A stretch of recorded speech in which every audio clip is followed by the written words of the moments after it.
এই Bangna phone করছে। আবারও লাইভে চলে আসলাম।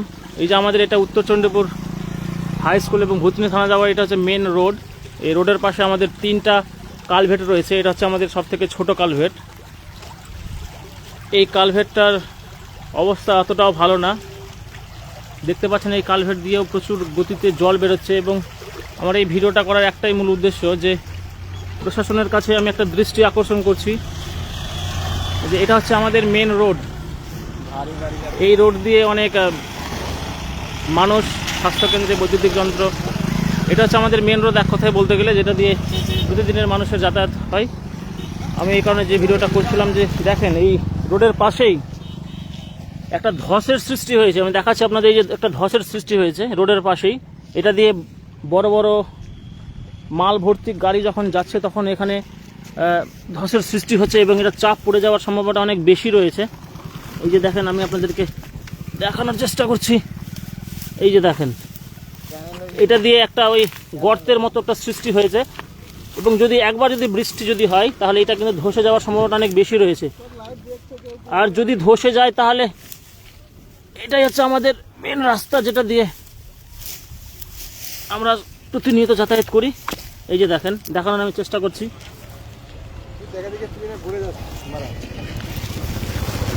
এই যে দেখেন, ওরে বাপরে, আমি সেই জঙ্গলের ভিতরে ঢুকে যাচ্ছি। ওরে বাপরে, এই যে এটা হচ্ছে আমাদের সেই রাস্তা। রাস্তার পাশে একটা কালভেট রয়েছে।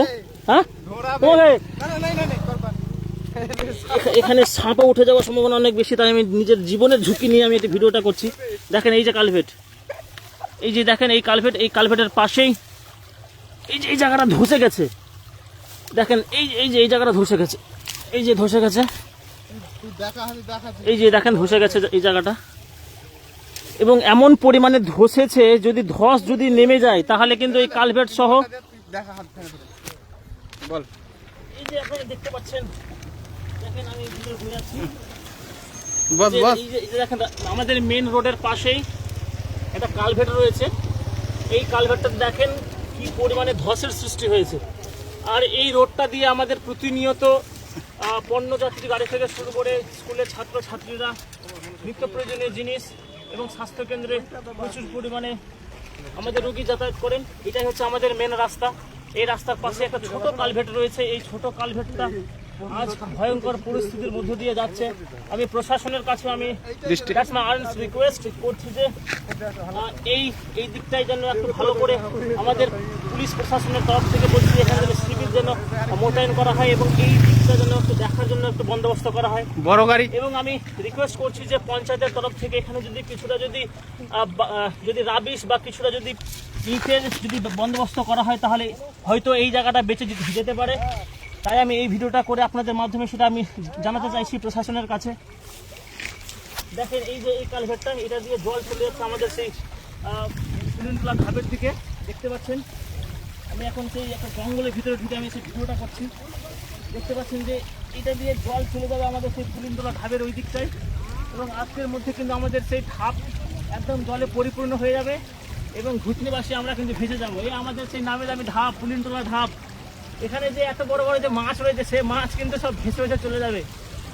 তাই আমি আপনাদের মাধ্যম দিয়ে প্রশাসনের কাছে আমি রিকোয়েস্ট করছি বড় গাড়ি যে আপনারা এই দিকটায় একটু দৃষ্টি আকর্ষণ করুন।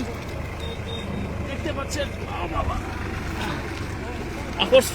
আমি বলতে চাইছি যে বড় গাড়ি দেখতে পাচ্ছেন যে ট্রাকটা যাচ্ছে, সে ভালো কথা, ট্রাকটা যেতে পারে, কিন্তু এটা দিয়ে যে বড় বড় যে লরিগুলো যাচ্ছে সেই লরিগুলো যাতে না যায় এবং অনেক প্রায় 25 কুইন্টাল 30 কুইন্টাল মালবাহী গাড়ি এটা দিয়ে যাচ্ছে, যাওয়ার ফলে এখানে অনেক ধসের সৃষ্টি হয়ে যাচ্ছে।